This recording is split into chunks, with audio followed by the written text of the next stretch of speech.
আসসালামু আলাইকুম সবাইকে। আজকে আমি বাচ্চাদের জন্য ২টি খাবারের রেসিপি নিয়ে চলে আসছি। এই রেসিপিটি হবে সুস্বাদু, মজাদার এবং স্বাস্থ্যসম্মত, যা বাচ্চাদেরকে খাওয়ালে বাচ্চার ওজন বৃদ্ধির পাশাপাশি ব্রেন ডেভেলপমেন্ট, স্মৃতিশক্তি বৃদ্ধি এবং রোগ প্রতিরোধ ক্ষমতা বৃদ্ধি পাবে। আমি আজকে সকাল এবং বিকালের ২টি নাস্তার রেসিপি তুলে ধরব এবং খুব সহজভাবেই তোমরা এই রেসিপিটি বাচ্চাদেরকে করে খাওয়াতে পারবে। তো চলো কথা না বাড়িয়ে মূল পর্বে চলে যাই। মূল পর্বে যাওয়ার আগে তোমাদের কাছে আমার একটি ছোট্ট অনুরোধ, আমার এই রেসিপিগুলো তোমরা যে যেখান থেকে দেখছো একটি লাইক দিয়ে দিবে এবং আমার চ্যানেলটি সাবস্ক্রাইব করে দিয়ে পাশে থাকবে। তো চলো কথা না বাড়িয়ে প্রথম রেসিপিতে চলে যাই। তো শুরুতে আমি একটি পাত্র নিয়ে নিয়েছি। পাত্রতে আমি ১ কাপ গরুর দুধ দিয়ে দিলাম। এরপর আমি আধা কাপ বিশুদ্ধ খাবার পানি দিয়ে দিলাম। যে সকল বাচ্চারা ফর্মুলা দুধ খায় এইখানে গরুর দুধের পরিবর্তে পানি দিয়ে দিব।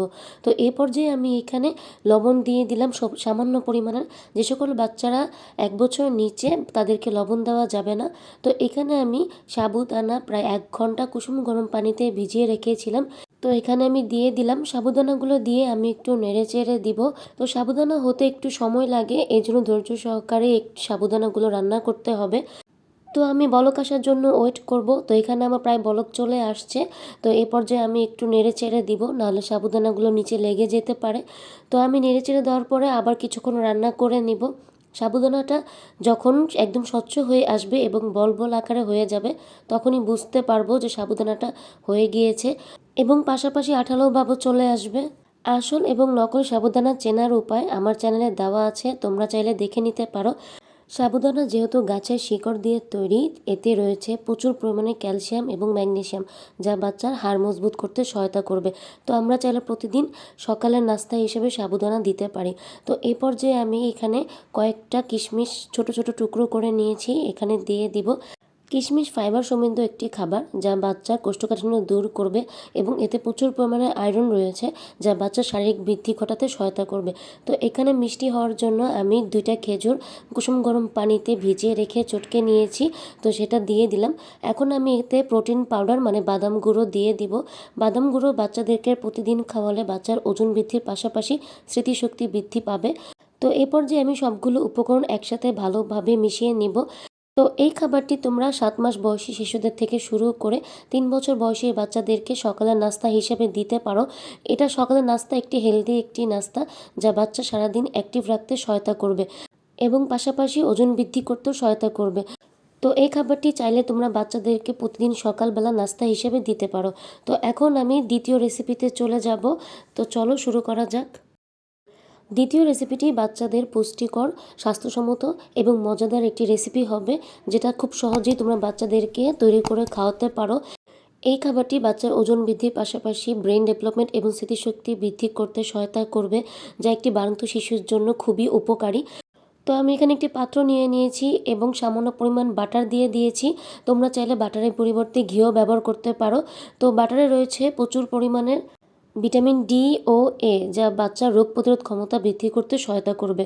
তো এই পর্যায়ে আমি একটি রসুন কুচি করে নিয়েছি। রসুন কুচি বাটারের সাথে ভাজলে সুন্দর একটি স্মেল বের হয়, বাচ্চা একটু মজা করে খেতে পছন্দ করে। স্বাস্থ্যকর খাবারের পাশাপাশি আমাদের মাথায় রাখতে হবে যাতে বাচ্চা মজা করে খায়। তো এই পর্যায়ে আমি রসুনটাকে বাদামি কালার করে ভেজে নিব। তো এখন আমি এতে অ্যাড করব গাজর কুচি। গাজর পুষ্টিগুণে ভরপুর, যেহেতু সারা বছর গাজর পাওয়া যায়, তো তোমরা প্রতিদিন যে কোনো খাবারে অ্যাড করতে পারো। তো এ পর্যায়ে আমি সামান্য পরিমাণ ব্রোকলি নিয়ে নিব। গাজর এবং ব্রোকলি আমি 1 থেকে 2 মিনিটের মতো বাটারের সাথে একটু ভেজে নিব। তো এখানে আমার 1 থেকে 2 মিনিট প্রায় ভাজা হয়ে গিয়েছে। তো এ পর্যায়ে আমি এখানে দিয়ে দিব সামান্য পরিমাণ পানি। তো পানিটা আমি অ্যাড করব এগুলো সবজিগুলো সেদ্ধ হওয়ার জন্য। তো এখানে আমি একটু নেড়ে চেড়ে দিব। তো সবজিগুলো আমার সেদ্ধ হওয়ার আগে এখানে আমি অ্যাড করব 1 চামচ সুজি।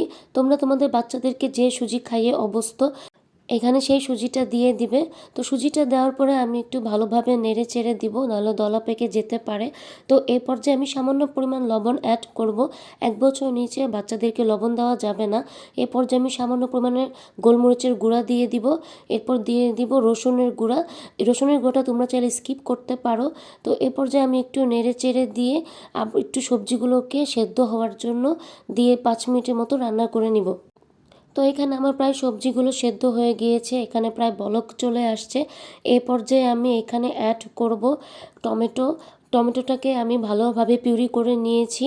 তোমরা চাইলে এখানে ছোট ছোট টুকরো করেও দিতে পারো। টমেটোটা দেওয়ার পরে আমি 2 থেকে 3 মিনিটের মতো সবজির সাথে রান্না করে নিব। এখন আমি বলক আসার জন্য ওয়েট করব। তো এ পর্যায়ে আমার প্রায় রান্না কাছাকাছি হয়ে গিয়েছে। এখানে আমার ব্রোকলিগুলো সেদ্ধ হয়ে গিয়েছে। ব্রোকলিগুলোকে আমি একটি ডালঘুটনির সাহায্যে ভেঙে দিব। যে সকল বাচ্চারা চিবিয়ে খেতে পারে এখানে আস্তই রাখবো। তো এ পর্যায়ে আমি 3টা কোয়েল পাখির ডিম ফেটিয়ে নিয়েছি। এখানে আমি সেই ডিমটা দিয়ে অনবরত নাড়তে থাকবো, না হলে দলা পেকে যেতে পারে। তোমরা চাইলে এখানে কোয়েল পাখির ডিমের পরিবর্তে মুরগির ডিমও ব্যবহার করতে পারো। তো ডিমটা দেওয়ার পরে আমি 2 মিনিটের মতো রান্না করে নিব। তো আমার প্রায় 2 মিনিটের মতো রান্না হয়ে গিয়েছে। এই পর্যায়ে আমি চুলাটা অফ করে দিব এবং খাবারটি নামিয়ে নিব। খাবারটি হালকা গরম থাকতেই এখানে আমি অ্যাড করব লেবু। লেবুতে যেহেতু প্রচুর পরিমাণে ভিটামিন সি রয়েছে, তোমরা এই টাইপের খাবার রান্না করলে অবশ্যই একটু লেবুর রস দিয়ে দিবে। বাচ্চারা একটু টকটক খেতে পছন্দ করে। তো এখানে আমি যেখানে টমেটো দিয়েছি, ঠান্ডাজনিত কারণে বাচ্চারা অনেক সময় খেতে চায় না। তো এভাবে করে তোমরা স্যুপের মতো করে রান্না করে দিলে বাচ্চারা অবশ্যই মজা করে খাবে এবং ঠান্ডাজনিত কারণে এই খাবারটি খেলে একটু স্বস্তি বোধ করবে। কারণ অনেক সময় বাচ্চাদের ঠান্ডা লাগলে চিবিয়ে খেতে চায় না। তো এর জন্য এভাবে করে রান্না করে দিতে পারো। তো এই হলো আমার আজকের রেসিপি। আমার এই 2টা রেসিপি তোমাদের যদি ভালো লেগে থাকে অবশ্যই একটি লাইক কমেন্ট করে সাবস্ক্রাইব করে দিয়ে পাশে থাকবে। তো আজকের মতো এতটুকুই। আল্লাহ হাফেজ।